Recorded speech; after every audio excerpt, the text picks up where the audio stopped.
All right. Our next paper is being delivered by Annie Brust of Kent State University. And Annie is delivering her paper, The Women Warriors of Beastly Exterior, Triptych 1, Mama Said Knock You Out.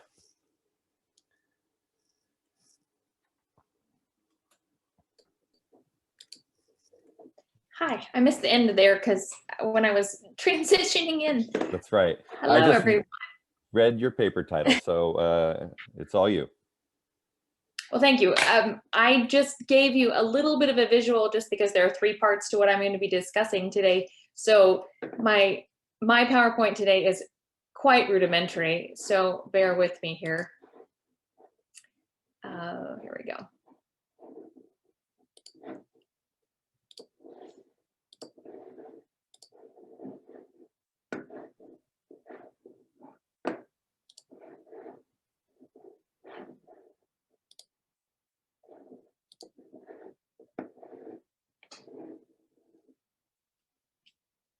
Tolkien was intentional in his key decisions when writing his female characters within his own academic translations. As early as 1926, Tolkien began research and creation of his own academic poetry that he would continue to create throughout his career.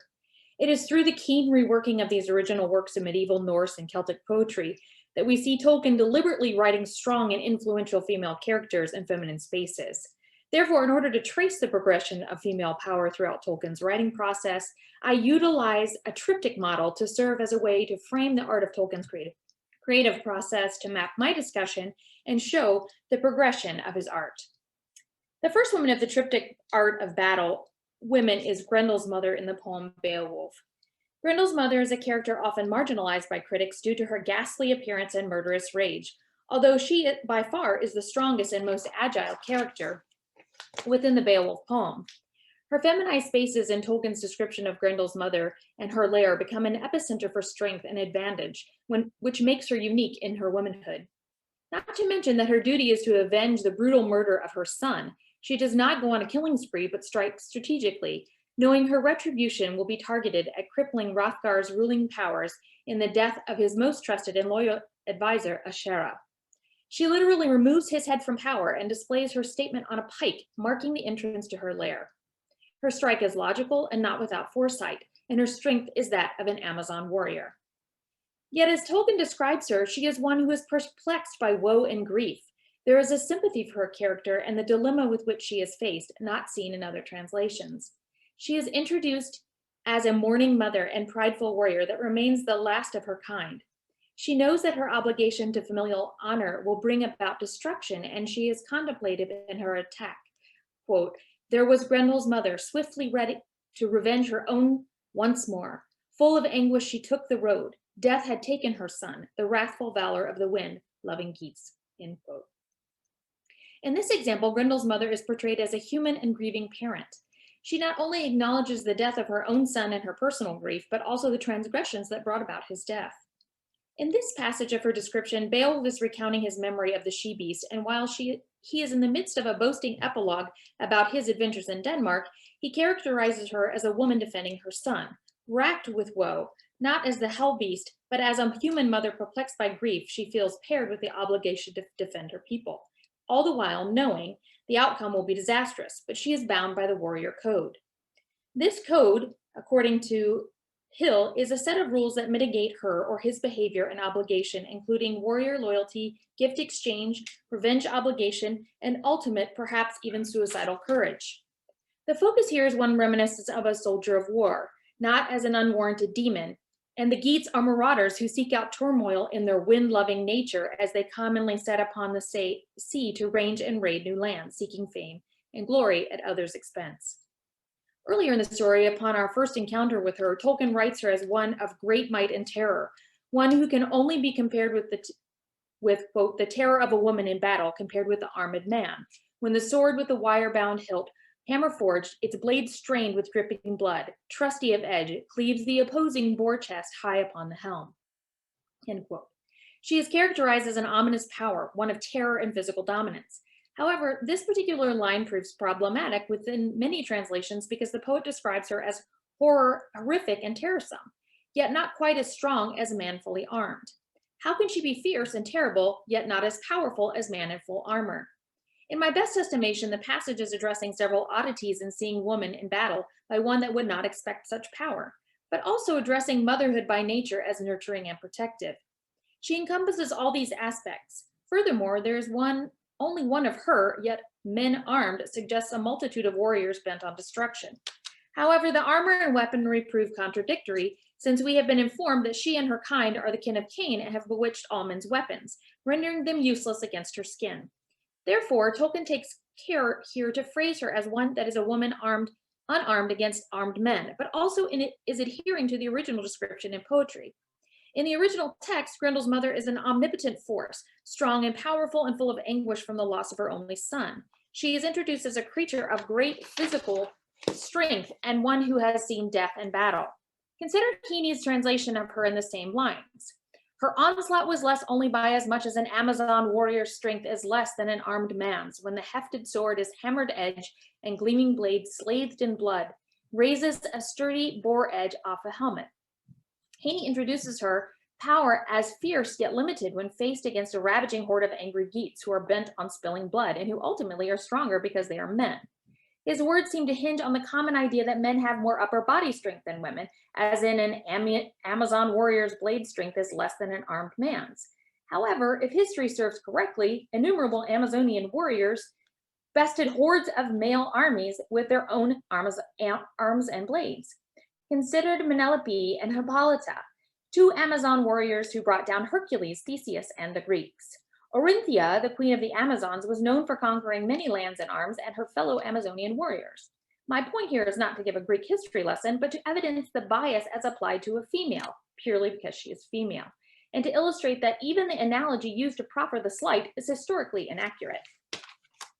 The point here is to consider the original words and consider that a more formative and powerful woman can emerge when text is unbiased.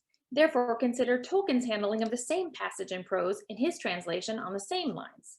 Less was the terror, even by so much as is the might of women, the terror of a woman in battle compared with the armed man, when the sword with the wire-bound hilt, hammer forged, its blade stained with dripping blood, trusty of edge, cleaves the opposing boar crest high upon the helm. Tolkien suggests here, by moving the definitive clause to the beginning of her description, that her terror was only less to that of terror of the horde of the murderous men that she faced were bloodthirsty and determined to kill for valor. Her strength is compared and equaled by so much as the might of women. This is an important point when we consider her actions in seeking revenge. She does not abuse the power she possesses, but uses her power only as needed. A stark contrast to the murdering men in Hrothgar and Beowulf's armies, as well as even the murderous thirst of her own son in murdering 30+ men for a snack.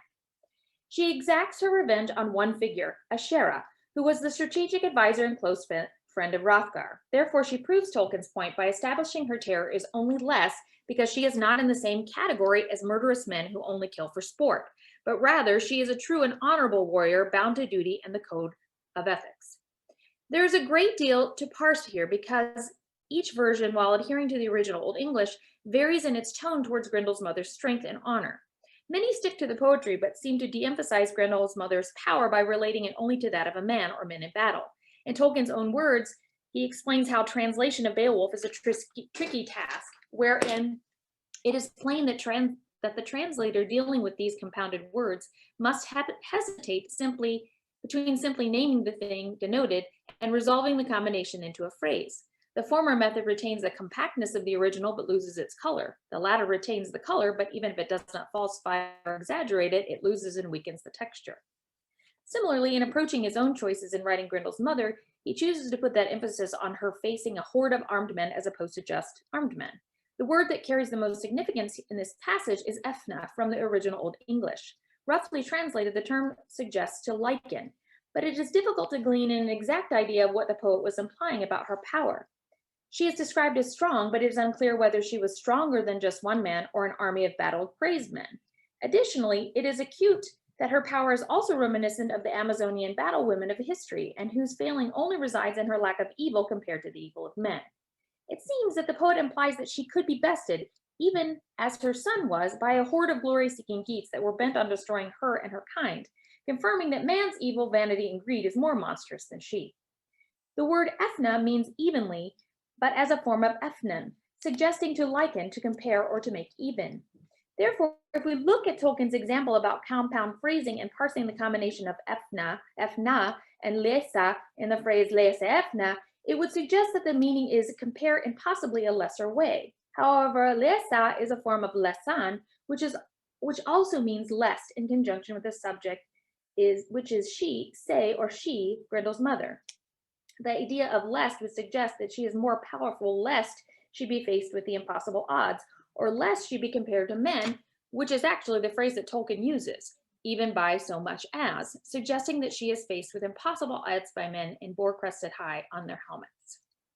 Furthermore, Lesan can also reference bloodletting and would stand to imply that she uses her strength for protection, not as a bloodthirsty fiend, as she is depicted in other versions of the poem, whereas Haney refers to as Trolldam and Tarnhag, and Hal Chickering names her as a sin-filled creature, implying she is not worthy of afterthought since she is damned. Yet Tolkien chooses to refer to her as she-wolf and sea creature, implying her equal status and strength to Beowulf, though through parallel phrasing and imagery. My discussion is not meant to discredit others' findings or translations of the poem, but to serve as an illustration to highlight the female-centric writing that emerges from Tolkien's translation in dealing with the original medieval women and how these writings further influence his other characterization of female characters. Therefore, as we look at Tolkien's version of Grendel's mother, we can glean that she is more powerful than any creature in Daneland. But when faced against an army of armed men in magical impenetrable armor and giant weapons, she has slightly less advantage. When held up to the greed and evil of men, she is the lesser evil. Tolkien's description of Grendel's mother is interesting here because it's more humane than other depictions of her and does adhere to a physiological, albeit somewhat archaic and inherently sexist, standpoint that women do not have as much upper body strength as a man. Again, referring to armed men. However, the point here is to show that she is a formidable force of strength, but that she is a human in her revenge, and that even Grendel, who's consequently male, could not withstand the superior armor or arm strength of Beowulf. This idea becomes even more significant when we look at Tolkien's creation of the Ogress in the Selic spell, and how she has no reservation in her power. Tolkien chooses to not recreate this idea of limited power in woman, and in her character of the Ogress, his own academic experiment, instead she is powerful in her own right. Quote, now Grinder has a dam, an Ogress old beyond the count of years, fiercer than a she-wolf, and if her strength was great, yet greater was her strength of spells, end quote. The Ogress is not compared to any male equivalent, but rather is known as a wise woman who has seen the world and outlasted most men by wisdom and magic. From his translation of Beowulf, Tolkien recreates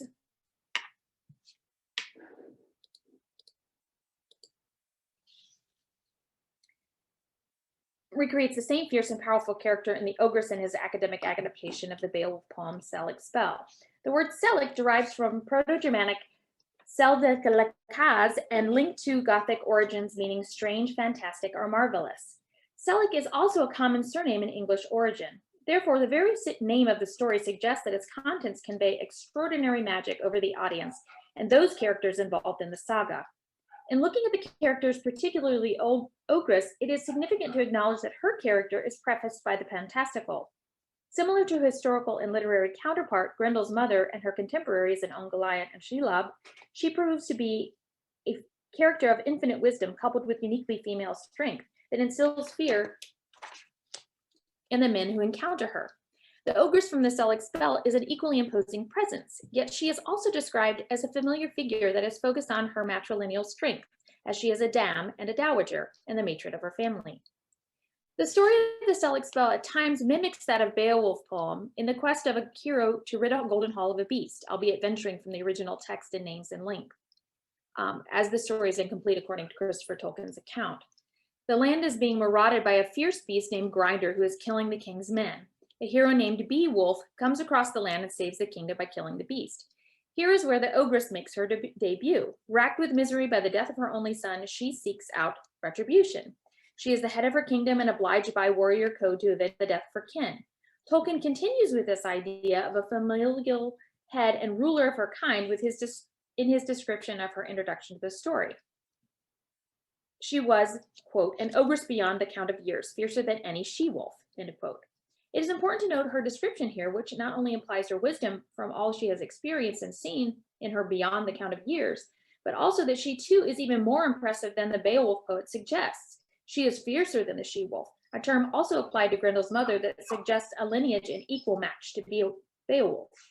But here the ogress is even further elevated in textual description to negate the poet's claim that she was strong as an army of armed men, which Beowulf could not necessarily compete against either. Furthermore, she was a proprietor of lands and of magical craft, quote, and if her strength of limb was great, yet greater was her strength of spells. The mirror and all the lands about were under their power. There she had dwelt many ages in her cave and her lands, end quote. Tolkien describes her dwelling as her realm and her house, a place where she came forth and protected from some stranger from the world about have entered her realm. Despite the subterranean nature of her domicile, she is seen as or described as a keen power and someone that has a rightful ruling place. She is described as a woman who is wise, old, and a great landowner. Her patronage is in fact echoes that of the heroic Norwegian woman who founded the Valley of Un from Norse tradition in the Laxdal saga. Un was a prominent noblewoman and female leader who rescued her people and led them to safety in another land and created a settlement in Iceland, where she ruled as chief advisor and matron of her people. She made laws and enforced them and was considered the ruler of all surrounding territories. Furthermore, the ogress commands a female congregation of womanly water spirits of nixes, a term coined from German folklore, who served as her own retinue and were equally as powerful in subduing the Beowulf and carrying him to their queen ogress. The sea monsters are figures in other translations of the poem, but not identified as female, as Tolkien signifies them. To illustrate my point, I will again utilize the same reference in Haney and Chickering's translations to show the variance in interpretation and to highlight Tolkien's strategic changes. Haney's verse states, quote, and a bewildering horde came from the depths, droves of sea beasts who attacked with tusks, end quote. Similarly, Chickering conveys the sea creatures as strange sea creatures with sword-like tusks. Here, too, they are not identified as female, and the tusk would imply a dangerous phallus that threatens to penetrate or impale Beowulf. However, Tolkien's interpretation of this horde as a warrior band of women sea she-beasts that implies the strength of the feminine and power of her kind. This same strength of women in an all-female band of warriors resurfaces with the character of Haleth in the Silmarillion, a warrior woman who commands a female army in protection of her people, illustrating the key strength and power of women and in women that recurs throughout Tolkien's writing. As the impending fight between Ogress and the Beowulf ensues, she is referred to as a woman who is at home in her space, one who commands a presence of authority and business efficiency. Her cave was very large and fire burned within, and her cave is coined a den, suggesting a civility in nature and a battlefield where two figures will meet equally. She is a fierce but also sophisticated in her dwelling, negating and canceling out the idea of her savagery or heathenness, in this case, one in opposition to the Christian God, especially since she was the bride of Cain. Yet despite her image of diplomacy, her intention is clear, not personal. She is all business and is in a meeting that Beowulf knows well and understands. She is no force to be trifled with, as he soon learns that she snapped the haft in two. Very strong she was, there in her own house. She seized him by the shoulders and flung him on the floor beside the wall, and straightway she sat upon his breast and drew bright a knife from her belt and set it at his throat. Very near she came to avenging her son. But of the king's mail upon his neck, that would have been the end of Beowulf. In fact, Beowulf is bested by her until he takes her in his embrace, where he is able to escape her grasp. Tolkien ends their battle in mourning as it began, and while his actions state that he, Beowulf, did not mourn for her in the original poem, she does not get the second thought that Tolkien gives her here. She is not mourned because she is a warrior, and he knows she is his equal. He does not desecrate her body by removal from her lair, but leaves her in her own resting place. The line states, quote, Beowulf did not mourn for her, end quote. The ogress was one that was regarded as a keen warrior. She is seen as strong and worthy of being laid to rest in her own kingdom, for it is Grinder's head he returns with, not hers. Nor does he steal from her treasure or her weapons, which she possesses as well, and her skin serves as its own armor, leaving the ogress to be celebrated by her own kind as the last of an ancient era and revered. As we move through the evolution of ideas from each transition of character, from Tolkien's academic translations of Grendel's mother to the ogress and his academic experiment in Sell Expel, we can trace the physical power and challenge that exude from each character, They too are the origins of their kind. In the third panel of the triptych, we see that same strength and challenge can be seen in the recreations in the figures of Ungoliant and Sheila from Tolkien's fantasy writings, particularly in the stories of the Silmarillion and Lord of the Rings. Ungoliant closely resembles Grendel's mother and the Ogress, as she also exudes superior physical strength and power in nature of her physical being. Ungoliant is a giant spider, the matron of her kind, and wields her legs and pincers as formidable weapons against nature and foe alike. Ungoliant feeds from nature. She smote trees with her strength and drank their blood for sustenance. Yet she is often discounted because she is a beast associated with dark places and spaces, as well as in her ties to evil incarnate in Melkor. Regardless of her beastly nature, she too, like her predecessors, is a fierce protector of her kind and the first of a long lineage of female warriors that take beast form, but are characterized by human actions.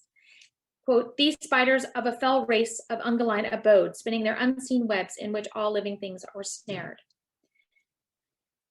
It is important to note her legacy lives on and in the female presence, since her next and notable descendant is Shelob, the spider that guards the gates of Cirith Ungol in the Lord of the Rings. Even her space is a direct nod to Ungoliant Ungol. Her lineage is powerful and exists in the image of her, not a male version of her, but she alone. Despite her alliance with Melkor, she refuses to allow him to swindle her or escape without recognizing her station and paying her just compensation for her loyalty and service.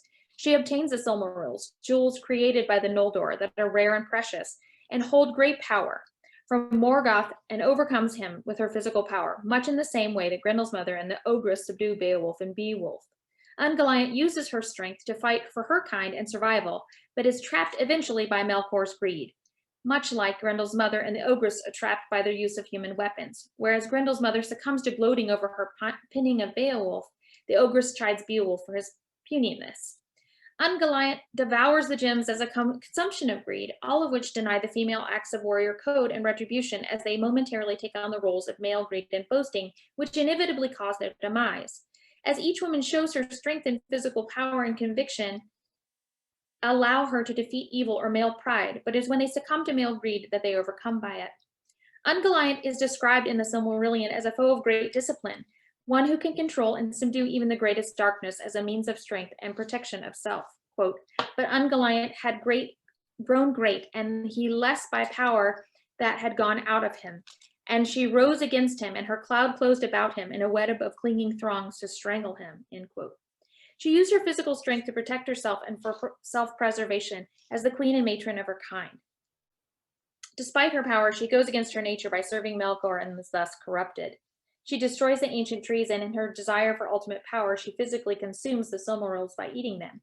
She succumbs to the power that eats away at her and is left to perish by Melkor, who abandons her to save himself. Shelob is the last barrier between civility and darkness of heart. She prevents the living from passing on into Sauron's lands, where there is no more light, only evil. She is a queen of her own domain and is referred to in the appendix as she, her ladyship, and the Watcher, and here serves as the extension of Ungoliant. She's a figure of clout and power to the point that other figures can go to her for help. Gollum reluctantly chooses to lead the heroes to Sauron's lands to destroy the ring, and his quest to steal the One Ring from power from Frodo leads both he and Sam, Frodo's protector and best friend, to Shelob's lair, a place that serves as a last space between Earth and the underworld of Mordor, a place entirely inhabited by males, yet she is unable to be harmed by male domination or power. Shelob wields webs, poison, and her beak as her weapons of battle. Her cave is similar to that of Grendel's mother and the Ogress. Shelob waits in her lair for those that seek her out. Quote, monstrous and abominable eyes there were, bestial and yet filled with purpose, end quote. Her purpose is as a warning to what lies beyond her cave. The stench of death and evil hang on the precipice of an encounter with her, or with one's desire to continue into hell. She is the proverbial fairy woman and cannot be beaten by man or greed because she is immune to their vice. Often she is regarded as a negative figure, but she is a protector of the soul and was only defeated once. She gloats over her prey and that are beyond all hope of escape. Like Grendel's mother, the Ogress and Ungoliant, she is only defeated when she takes on or displays male characteristics of pride and boasting. These flaws, as characterized by maleness and her momentary lapse of power, are only defeated when faced with characters that do not possess male flaws, such as Sam and Frodo, hobbits and the heroes of Lord of the Rings that are tasked with the responsibility of returning and destroying the Ring of Power and hence evil. Shelob is only challenged and beaten by a feminized figure, Sam. Sam is the servant, he is the nurturer and caretaker, which allows him to be unique in his aid to Frodo and lack personal gain. Frodo too is allowed to escape because neither he or Sam possess the greed of dark hearts of her unusual battle companions, such as the orcs and goblins of Khazad-dûm and Morgul Pass. Shelob uses her physical strength as power to maintain her own autonomy and self-preservation against the constant intrusion. Creatures only wish to do her harm are most decidedly male.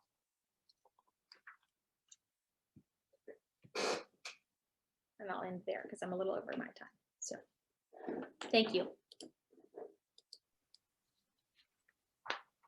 Thank you so much, Annie. Thank you for that presentation.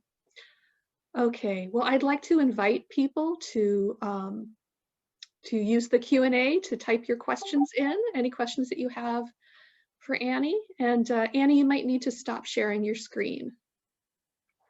Awesome, thank you. Sure, sorry. No problem.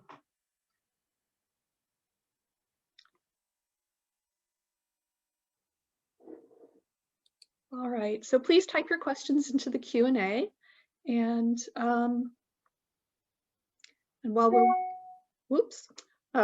waiting, I'll just remind people one more time that we are able to give this virtual conference today because the Tolkien Society is lending us the use of their Zoom account, and so that's how this virtual conference is possible. And I want to especially thank Luke for being our Zoom expert and helping us out with all the technical things that Chris and I only dimly understand. All right, so I've got a question from Merlin, and he says here, Tolkien said about Shelob in a 1960s interview with an allusion to Kipling that, quote, the female monster is certainly no deadlier than the male, but she is different. She is a sucking, strangling, trapping creature, end quote. Do you think he felt those adjectives fit Beowulf's mother? I think he must mean Grendel's mother.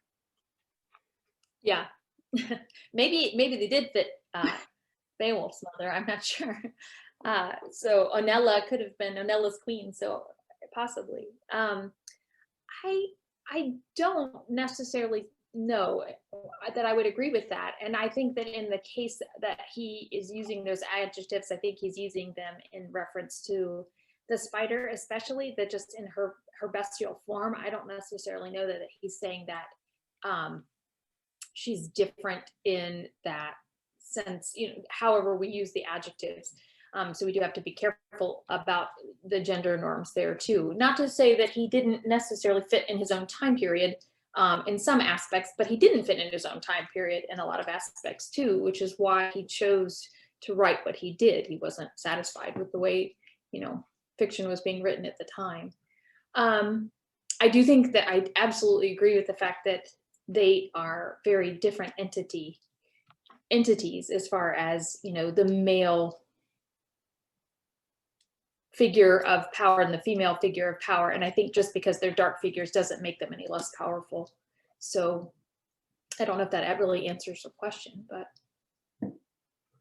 thank you. I do think that he was using that term to talk about like the actual taking out of the, the way that a spider actually works with its prey. So, because we have that again in The Hobbit too. Thank you so much, Annie. We have a question from Eileen Moore, and she asks, have you looked at Fluithuan? I'm getting all the things that are hard to pronounce today. The ogress mother of the Balrog. Yes, so I have, so this piece is actually a mini piece of my dissertation that I'm working on and trying to finish this summer. And it is really hard to narrow down. I have my original, when I wrote this particular chapter just on the warrior women, it's 80 pages. So I'm having to hone it down and strategically choose, because of course the two most obvious choices in the warrior women would be Eowyn and Brynhild, but they don't change as much as some of the other characters do in his writing. So I'm trying to also focus on a lot of the academic pieces that don't always get as much attention, and some of the other pieces of his fantasy works that don't get as much attention. But yes, that is something that I've been focusing on and trying. I had so much that I had to cut a lot of it out. Thanks, Eileen. I appreciate it. Good. All right, we've got just another, oh, I'm sorry, Luke. Yes, please go ahead. Yeah, sorry, again, it doesn't let us put questions in if we're panelists. So, Right. So when I was writing my master's thesis, I was focusing on the story of the Grendelkin. And one of the interesting things that I noticed is that it calls Grendel's mother a she-wolf, but it never calls Grendel a wolf.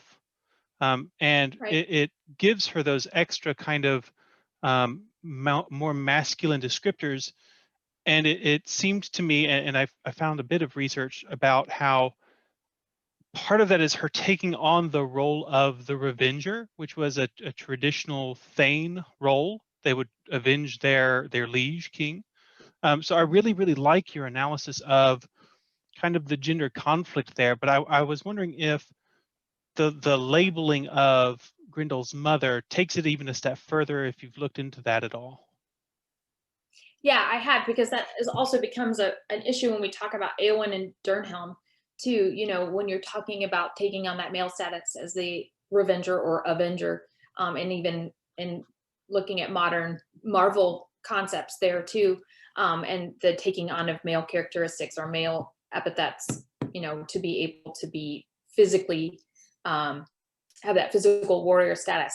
And then if you look at Idril, who kind of throws a wrench in all of that, where she is completely feminized in her entire construct, and even becomes, even though she does put on the armor, she is kind of a caveat to all of that. So I think that in some ways, we as 21st century scholars think about, you know, the terms being male dominant, but I think in its own right, in the medieval construct, with the women that were fighting, especially Norse women who were fighting, you know, side by side, and it was almost not an androgyny, but there was an equality there, and that term was more of a universal term rather than necessarily male or female. Does that make sense? And I think that that's the realm where I'm kind of digging in and trying to investigate, because it always comes up, especially with Eowyn too. So. Okay, thank you so much for that, Annie. We're actually a little bit over time, so I just want to thank you for your paper. Thank you so much. And thanks for the feedback. I appreciate it. Okay, so I'm going to put you back to attendee, and we'll bring Eileen on.